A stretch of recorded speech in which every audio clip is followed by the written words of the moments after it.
وہ نیوی کا آفیسر بیچارہ جنگوں میں شہید نہیں ہوا جنگوں میں شہادت نہیں ملی ہے, کراچی کی بس نے اٹھا کے پٹخائے اور انا للہ. تو رسول اللہ صلی اللہ علیہ وسلم نے فرمایا جس نے دنیا کو ہدف نہیں بنایا, ضرورت سمجھا بھئی میری بنیادی ضرورت 2 وقت کی روٹی ہے, میری بنیادی ضرورت کسی اچھے علاقے, اچھے سے مراد جہاں چرسی ہیروئن چی نہ رہتے ہوں, ذرا پڑھے لکھے لوگ ہوں, ایسی جگہ پہ مجھے گھر مل جائے جہاں چھت ہو, جہاں بنیادی ضرورتیں پوری ہوں, بس یہ بیسک ضرورت, چاہے وہ اپنا ہو چاہے وہ کرائے کا ہو. اور نبی نے فرمایا کہ جس شخص کو 2 وقت کی روٹی مل گئی, پیٹ بھر کے سر چھپانے کی جگہ مل گئی, اور جسم کسی بڑی بیماری سے محفوظ تھا اس کا. اور ویسے بتاؤں جب یہ لائف اسٹائل ہوگا نا تو جسم بڑی بیماری سے محفوظ ہی ہوتا ہے عام طور پہ. جسم کسی بڑی بیماری سے محفوظ تھا تو آپ صلی اللہ علیہ وسلم نے فرمایا یہ ایسا ہے گویا پوری دنیا کی دولت سمیٹ کے اللہ نے اس کے قدموں میں رکھ دی ہو. اب اگر یہ ٹینشن لے رہا ہے نا بحریہ ٹاؤن کی اور ڈیفنس کی اور DHA کی وہ اسکیم میں میں نے تو یہ غریبی کی ٹینشن ہے, یہ دل میں دنیا کی محبت کی علامت ہے. ایسے شخص کو رسول اللہ صلی اللہ علیہ وسلم نے وعید سنائی کہ یہ مالدار بن تو سکتا ہے مگر اس کے سامنے فقر کا پھندا ایسے لٹکا رہے گا جیسے ایک زندہ آدمی کے سامنے پھانسی کا پھندا, موت کا پھندا لٹک رہا ہوتا ہے. جو اس کی کیفیت ہوگی یہ کیفیت اس کی ہوگی. تو بھائی پیسہ کماؤ, پیسے سے دل نہ لگاؤ. اور دل سے پیسہ نکالنے کا طریقہ کیا ہے؟ خرچ کرو. ہمارے حضرت فرمایا کرتے تھے کہ پہلے زمانے میں بزرگان دین کڑک کڑک نوٹ جلوایا کرتے تھے, 5-5 ہزار کے نا, کہتے جلاؤ اس کو. آج اس کی اجازت نہیں ہے, اس میں نقصان ہے, لیکن دل سے نکالنے کے لیے نا جلواتے تھے. تو آپ جلائیں نہیں, خرچ کریں. کبھی کبھار ایسے گڈی نکال کے کسی اچھے ٹرسٹ میں دے دی, کسی غریب کو دے دی. اور سب سے زیادہ مصداق پیسہ خرچ کرنے کا آپ کے قریبی رشتہ دار ہیں, ان کو دو. آج کل لوگوں نے ہدیے رشتہ داروں میں دینا چھوڑ دیا ہے. بس عید بقرعید پہ کوئی کھانا وانا کھلا دیتے ہیں, بھائی بہن کو لفافے میں گڈی ڈالے پکڑا دے, جلے گا. جب یہ دل جلے نا, اتنا صدقہ ہو کہ دل میں آرے چلیں, تو یہ آرے چلنے سے دل آئینے کی طرح شفاف ہو جائے گا. شاعر نے کہا ہے نا, آئینہ بنتا ہے رگڑے لاکھ جب کھاتا ہے دل, کچھ نہ پوچھو دل بڑی مشکل سے بن پاتا ہے دل. دل کو دل بنانا تھوڑا ڈیفیکلٹ کام ہے, تو اس کا طریقہ یہ کہ اس میں ذرا رندا چلے گا نا, رگڑا لگے گا. جب ہم وہ کیا کہتے ہیں, وہ جو ریگمال سے گھسائی ہوتی ہے نا, تو صدقہ کرتے ہوئے اتنا بھی نہ کرو کہ کل دوسروں سے بھیک مانگنی پڑ جائے, اتنا بھی نہ کرو, لیکن اتنا ہو کہ لگے کہ دل پہ گھسائی ہو, تھوڑا سا تکلیف ہو. رسول اللہ صلی اللہ علیہ وسلم نے فرمایا سب سے افضل صدقہ یہ ہے تأمل الغنا وتخشى الفقر, کہ آپ کو یہ ہو کہ اگر میں نے صدقہ کیا تو ہو سکتا ہے میں غریب نہ ہو جاؤں کل, اور اگر نہیں کیا تو اس پیسے سے مزید پیسہ بنا لوں گا. اس کنڈیشن میں جب آپ صدقہ کرو گے تو نبی نے فرمایا یہ صدقہ سب سے افضل ہے. اس میں آپ کا دل بہت جلتا ہے, اور اللہ کا وعدہ ہے کہ جو اللہ کے لیے دیتا ہے وہ غریب تو ہوتا ہی نہیں ہے. صدقے سے کبھی مال ہم نے کبھی نہیں کسی سخی آدمی کو غریب ہوتے دیکھا. تو اس سے دنیا کی محبت کم ہوگی. حدیث مکمل کر کے بس بیان ختم کرتا ہوں. فرمایا جعل اللہ فقرہ بین عینی وفرق علیہ شملا, جب دولت کو ہدف بنائے گا, مسلط کر لے گا, تو فقر کا پھندا اللہ اس کے سامنے لٹکا دیں گے. ہر وقت ڈر لگا رہے گا یار میں غریب نہ ہو جاؤں. پیسہ ہے, پلاٹ پڑے ہوئے, لیکن ڈر لگا رہے گا یار میں غریب نہ ہو جاؤں. دوسرا فرمایا وفرق علیہ شملا, اس کی فکروں کو اللہ بکھیر دیں گے. اتنی ٹینشن ہے, یہ کام بھی ہو جائے, یہ بھی صحیح ہو جائے, یہ والا بھی ہو جائے, پتہ نہیں سارے کام ٹھیک ہوں گے, ایک اٹکا ہوا ہوگا, اس کی وجہ سے ٹینشن.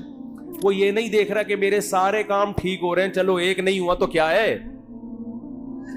تو اس کی فکروں کو اللہ بکھیر دیں گے. اسے پتہ نہیں چلے گا میری اصل ٹینشن ہے کیا, مجھے سکون ملے گا کس چیز میں, اتنی فکریں. اور فرمایا وَلَمْ يَأْتِهِ مِنَ الدُّنْيَا إِلَّا مَا قُدِّرَ لَهُ, اور جس دنیا کے پیچھے بھاگ رہا ہے ضروری نہیں کہ وہ بھی مل جائے, ملے گی اتنی جتنی اس کے مقدر میں اللہ نے لکھ دی. یہ جو دنیا کے پیچھے بھاگ رہے ہوتے ہیں تو سب کو پیسہ تھوڑی مل جاتا ہے. بہت سے تو وہی موت تک روڈیں ہی ناپتے رہتے ہیں, سڑکیں ناپتے رہتے ہیں, ہاتھ میں کچھ بھی نہیں آتا ان کے. فرمایا ملے گا اتنا جتنا اللہ نے لکھ دیا, تو ٹینشن لینے سے کوئی فائدہ نہیں. تو ٹینشن نہیں لو بھائی. آپ کو کیوں نہیں بھائی آپ کو صبح آپ نے پراٹھا کھا لیا انڈے کے ساتھ, دوپہر کھانا مل گیا, رات کھانا مل گیا, ضرورت تو 2 وقت کی تھی, مل 3 وقت رہا ہے, انجوائے کرو, مزہ ہے. کیا خیال ہے بھائی؟ ہاں بیگم ٹینشن دیتی ہے, یہ بڑا مسئلہ ہے نا شادی شدہ آدمی.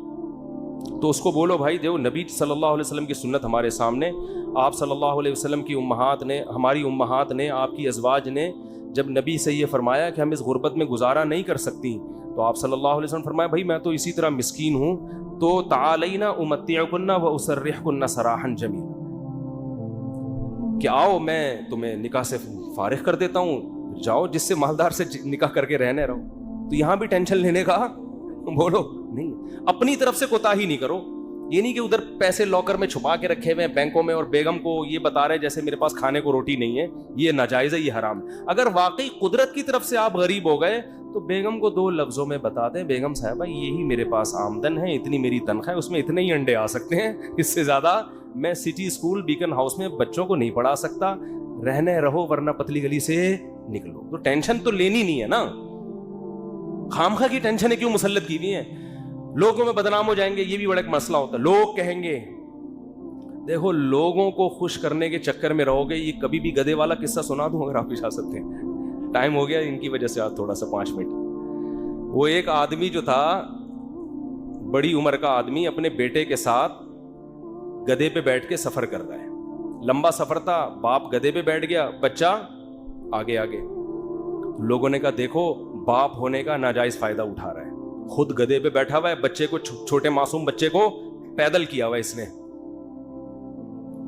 بے ادب بنا رہا ہے, اپنی اولاد کو پہ ترس نہیں کھا رہا. معصوم بچہ ہے بھائی, تو باپ ہے, ایجڈ ٹھیک ہے, تیرا کمزور تو نہیں ہے نا, چھوٹے بچے کو تو نے ایسے معصوم بچے پہ ترس کھانے کے بجائے باپ ہونے کا ناجائز فائدہ. جب لوگوں نے تانے دیے, اس نے کہا چلو میں نیچے آ جاتا ہوں, بچے کو اوپر بٹھا دیتا ہوں. بچے کو جب اوپر بٹھایا تو لوگوں نے کہا ابھی سے بے ادب بنا رہے بچے کو, تمیز نہیں سکھا رہا. بچے کو باپ بنایا ہوا ہے, خود کیا بنا ہوا ہے, بیٹا بنا ہوا ہے. تو یہ بچہ بڑا ہو کر اس کا گریبان پکڑے گا. تو اس نے کیا کیا, اس نے کہا چلو یار دونوں ہی بیٹھ جاتے ہیں. دونوں بیٹھ گئے. لوگوں نے کہا گدھا ایک ہے, بندے 2 بیٹھے ہوئے ہیں. گدھا ایک ہے, بندے 2 بیٹھے ہوئے ہیں. ترس نہیں آ رہا جانور کے, گدھے کے گدھا ہونے کا ناجائز فائدہ اٹھا رہے ہیں. وہ تو گدھا ہے, تم تو انسان ہو نا. یہی تانے ہوتے ہیں لوگوں کے. اس نے کہا چلو دونوں نیچے اتر جاتے ہیں. اب گدھا خالی ہے. لوگوں نے کہا گدھا وہ ہے, حرکتیں ان کی گدھوں جیسی ہیں. بنایا اللہ نے ان کو گدھا, کام ان کے گدھوں جیسے. جب تمہارے پاس سواری موجود ہے تو بے وقوفو پیدل کیوں جا رہے ہو؟ گدھا وہ ہے, کام دیکھو ان کے گدھوں جیسے ہیں. اس نے آگے اٹھا کے دریا میں گدھے کو پھینکا, بولا ایسے ہی ٹھیک. تو بے وقوف تھے. لوگوں کو کہنے دیتے بھائی آپ کو جو سمجھ میں آ رہا ہے آپ اس پر عمل کرو. لوگ جب خود کسی گدھے کے ساتھ سفر کریں گے نا, بھگتیں گے, خود فیصلہ کریں گے ہم نے کیا کرنا ہے. تو اس لیے لوگوں کی ٹینشن مت لیا کرو. یہ اس کا کوئی خدا کی, لوگ برائی پہ خوش ہوتے ہیں, لوگ برے کاموں پہ خوش ہوتے ہیں, اچھے کاموں پہ لوگ خوش نہیں ہوتے. آپ نے جو کھوپڑی میں آ رہا ہے وہ کرو. جو چیز آپ کی استطاعت میں نہیں ہے اس پہ ٹینشن کس بات کی لے بھائی آدمی. دیکھو جیل میں کوئی قیدی ہو اور رہائی کا انتظام ختم ہو جائے تو ہم کیا کہیں گے اس کے, بھائی تو صبر کر, بس یہی زندگی گزار, ہنسی خوشی اسی میں خوش رہنے کی کوشش. ایک صاحب نے مجھے بتایا کہ ان کو 4 مہینے کی جیل ہو گئی, اور وہ جیل بھی غلط کیس میں اندر. باہر نکلے تو بڑے فٹ فاٹ. میں نے کہا, میں ان سے ملا تو میں نے کہا جیل میں جا کے تو لوگوں کی حالت ایسی ہوتی ہے, اور غلط کیس, مجرم بھی نہیں تھے. کہتے ہیں میں جب جیل میں گیا تو مجھے نہیں پتا تھا کب نکلنا ہے میں نے یہاں سے. تو کہہ رہے میں نے کہا اب اسی کو انجوائے کرو, کانفیڈنس دے. اب کیا کرو جب ایک چیز اپنے اختیار میں ہی نہیں ہے. تو کہہ رہے میں وہاں ڈپس لگاتا تھا تاکہ تھکاوٹ ہو اور نیند آئے مجھے. اور اچھا وہ ڈولے شولے بھی نا کافی بن چکے تھے ان کے بڑے. میں نے کہا کیا کر رہے؟ کہہ رہے بھائی ہم ڈپس لگاتے تھے, اٹھک بیٹھک 400 بیٹھیں اوپر نیچے, اور اس طرح میں سارا. اور کہہ رہے جن لوگوں نے یہ کام نہیں کیا وہ دیواروں سے سر مار مار کے پاگل ہو گئے. وہ تو جو چیز اپنے اختیار میں نہیں ہوتی اس کی انسان ٹینشن نہیں لیتا. بھائی اختیار, غربت آپ کمانے کی کوشش کر لی پھر بھی نہیں آ رہے ہیں تو پھر بھی کوئی سسرال والے اور سسر اگر تنگ کرے نا, سسر بولیں کہ ہمارے بچے کو سٹی اسکول میں کیوں ایڈمیشن نہیں دلا رہے, ہماری بھی تو اولاد ہے نا. ایک صاحب نے مجھے کہا کہ بھائی میرے پاس پیسے ہی نہیں بچتے, انڈے کے پیسے نہیں ہیں میرے پاس, میں بچے کو بیکن ہاؤس میں سٹی اسکول میں کیسے پڑھاؤں؟ تو میں نے کہا نہیں پڑھاؤ یار, جتنی استطاعت ہے اس حساب سے پڑھا لو. کہہ رہے ہیں سسرال والے تنگ کر رہے ہیں, ساس کا فون آتا ہے کہ کیا کر رہے ہو, تو میں نے کہا ساس کو بول دو کہ میری اولاد ہے بھائی, میں زیادہ اچھا فیصلہ کر سکتا ہوں. کہہ رہے ہیں میں نے جب اپنی ساس کو اور سسر کو یہ کہا کہ میرے بچے ہیں, مجھے زیادہ فکر ہے, تو انہوں نے کیا ہمارے بچے نہیں ہیں یہ, یعنی ہماری بھی تو بیٹی کی اولاد ہے, کیا ہمارے بچے نہیں ہیں؟ تو وہ داماد مجھے فون کر کے کہہ رہے ہیں کہ میری ساس سسر نے کہا کہ کیا یہ ہمارے بچے نہیں ہیں؟ تو حضرت اس بات کے آگے میں کیا ہو گیا, خاموش. میں نے کہا یہیں سے تو بات شروع ہوئی تھی, یہیں سے تو بات شروع ہوئی تھی. ان سے کہتے یقیناً آپ کے بچے ہیں, لہذا آدھی فیس آپ اور آدھی ہم دیں گے. زبردست کام ہو گیا, ہٹو بچوں ہو گیا. میں نے کہا انہوں نے تو خود جواب دے دیا, فری پھوکٹ کے بچے تو سارے محلے کے اپنے بچے بنا لو. میں نے کہا ان سے بولو سٹی اسکول کی آدھی فیس آپ دیں گے کیونکہ آپ کے بچے بھی ہیں, ورنہ صرف مشورے کی حد تک نہیں ہوتا یہ. تو میں نے کہا بھائی ٹینشن نہیں لی, جتنی تیرے اندر گنجائش ہے ٹھیک ہے, نہیں ہے تو نہیں ہے. تو اللہ سے دعا ہے, وقت پورا ہو گیا, اب ٹاپک پھر اگلے ہفتے انشاءاللہ مکمل کریں گے. اللہ تعالی ہم سب کو سمجھنے کی, عمل کی توفیق عطا فرمائے. وما علینا الا البلاغ.